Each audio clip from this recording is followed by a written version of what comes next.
কোম্পানির নামে থাকা জমি বিক্রি করার জন্য কোন কোন দলিলপত্র বা কোন কোন ডকুমেন্ট প্রয়োজন সে ব্যাপারে আপনারা অনেকে আমাদের কাছে জানতে চাচ্ছেন। তো ধরে নিচ্ছি ইতিপূর্বে আপনারা একটি প্রাইভেট লিমিটেড কোম্পানি নিবন্ধন করেছেন এবং ওই কোম্পানির নামে একটি জমি ক্রয় করেছেন। এখন কোম্পানি চাচ্ছে ওই জমিটি বিক্রি করে দিবে। তো যেহেতু জমিটির বর্তমান মালিক হচ্ছে কোম্পানি, এখন প্রশ্ন হচ্ছে কোম্পানির নামে থাকা জমি বিক্রি করার জন্য ক্রেতাকে কোন কোন দলিলপত্র প্রোভাইড করতে হবে। একই সাথে যেদিন এই দলিলটি রেজিস্ট্রেশন হবে তখন সাব রেজিস্ট্রারকে আপনাকে কোন কোন দলিলপত্র প্রদর্শন করতে হবে উক্ত রেজিস্ট্রেশন কার্যক্রম সম্পন্ন করার জন্য। তো প্রথমে বলে নিচ্ছি, যেহেতু জমিটির মালিক কোম্পানি, সেক্ষেত্রে কিন্তু একজন ব্যক্তির মালিকানাধীন যে সমস্ত জমি বিক্রি করে থাকি আমরা, সে সমস্ত ক্ষেত্রে যে সমস্ত দলিলপত্র প্রদর্শন করতে হয় কোম্পানির ক্ষেত্রে কিন্তু একই দলিলপত্র প্রদর্শন করলে হবে না। এখানে কোম্পানির জন্য আরও কিছু অতিরিক্ত দলিলপত্র আপনাদেরকে প্রদর্শন করতে হবে। তাহলে কি সেই অতিরিক্ত কাগজপত্র সেই সম্পর্কে আলোচনা করব।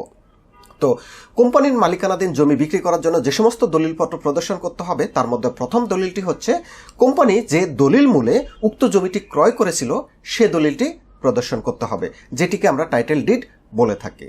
তো এর পরবর্তীতে দ্বিতীয় যে ডকুমেন্টটি আপনাদেরকে প্রোভাইড করতে হবে সেটি হচ্ছে কোম্পানির নামে যে নামজারি করা হয়েছে সেই নামজারির কপিটি আপনাদেরকে প্রদর্শন করতে হবে। এটি হলো দ্বিতীয় নম্বর। তো এরপরে তৃতীয় যে গুরুত্বপূর্ণ ডকুমেন্ট সেটি হচ্ছে বর্তমান সাল পর্যন্ত উক্ত জমির বিপরীতে সরকারকে যে খাজনা প্রোভাইড করেছেন সেই খাজনা রসিদের কপি দিতে হবে। এরপরে চতুর্থ যে গুরুত্বপূর্ণ ডকুমেন্ট সেটি হচ্ছে উক্ত জমির যে সমস্ত পর্চাগুলো সম্পাদিত হয়েছে, হতে পারে সেটি সিএস পর্চা, এসএ পর্চা, আরএস পর্চা বা বিডিএস পর্চা বা বিএস পর্চা বা সিটি পর্চা, যেই পর্চাই হোক না কেন সে সমস্ত পর্চার কপি দিতে হবে। তো এই গুরুত্বপূর্ণ চারটি ডকুমেন্ট কিন্তু একজন ব্যক্তির মালিকানাধীন জমি বিক্রি করার ক্ষেত্রেও কিন্তু প্রয়োজন হয়। ঠিক একইভাবে কোম্পানির মালিকানাধীন জমি বিক্রি করার ক্ষেত্রেও কিন্তু এই চারটি ডকুমেন্ট প্রোভাইড করতে হবে। তাহলে কোম্পানির মালিকানার জন্য অতিরিক্ত কোন কোন ডকুমেন্টগুলো প্রোভাইড করতে হবে? হ্যাঁ, কোম্পানির মালিকানা থাকার কারণে অতিরিক্ত কিন্তু আরও দুটো ডকুমেন্ট আপনাদেরকে প্রোভাইড করতে হবে। এর মধ্যে প্রথমটি হচ্ছে একটি বোর্ড রেজুলেশনের কপি প্রোভাইড করতে হবে। বোর্ড রেজুলেশনটি কি?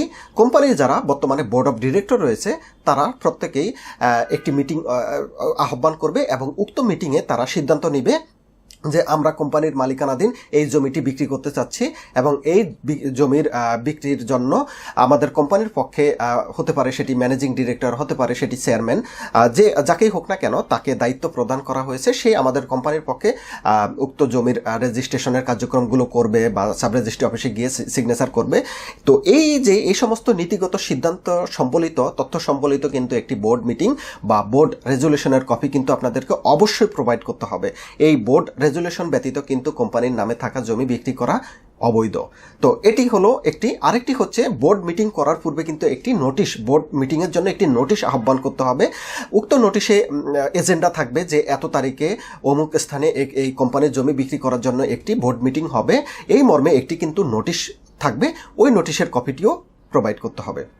একই সাথে আরেকটি ডকুমেন্ট অনেক ক্ষেত্রেই অনেকে আমাদের কাছে ডিমান্ড করে থাকে, সেটি হচ্ছে, এটি কিন্তু ম্যান্ডেটারি না, কিন্তু অনেক ক্ষেত্রে অনেক প্রতিষ্ঠান আমাদের কাছে এটি ডিমান্ড করে যে সাপোজ মনে করুন কোম্পানি যখন জমিটি ক্রয় করতেছিল তখন কোম্পানির পক্ষে ম্যানেজিং ডিরেক্টর ছিল রফিক। ধরে নিলাম যে কোম্পানির নাম হচ্ছে আল নূর কোম্পানি লিমিটেড এবং ওই সময় কোম্পানির ম্যানেজিং ডিরেক্টর ছিল রফিক।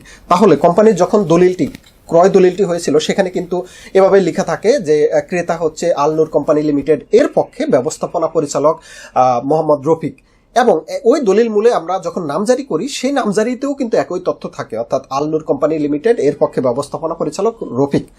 এখন আপনি যখন একজন ক্রেতাকে এই জমিটি বিক্রি কাগজপত্রগুলো প্রোভাইড করবেন, সেই ক্রেতা কিন্তু একটু কনফিউশনে থাকবে যে তখন তো মোহাম্মদ রফিকের নামে জমিটি ছিল, এখন বর্তমানে ধরুন যে আগের যে মোহাম্মদ রফিক ম্যানেজিং ডিরেক্টর ছিল সে তো এখন নেই।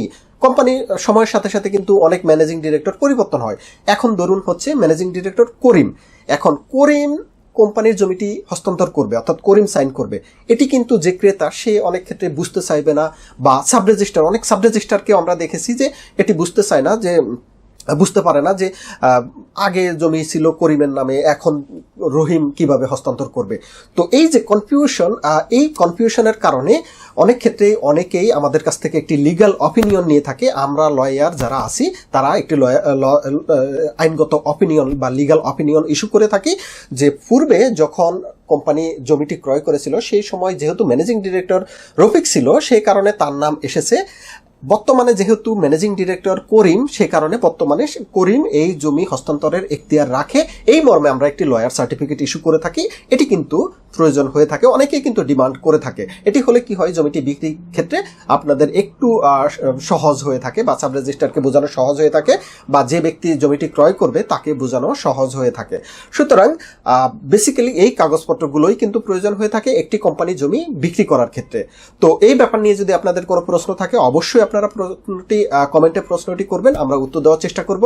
ভিডিও দেখার জন্য সবাইকে ধন্যবাদ। আল্লাহ হাফেজ।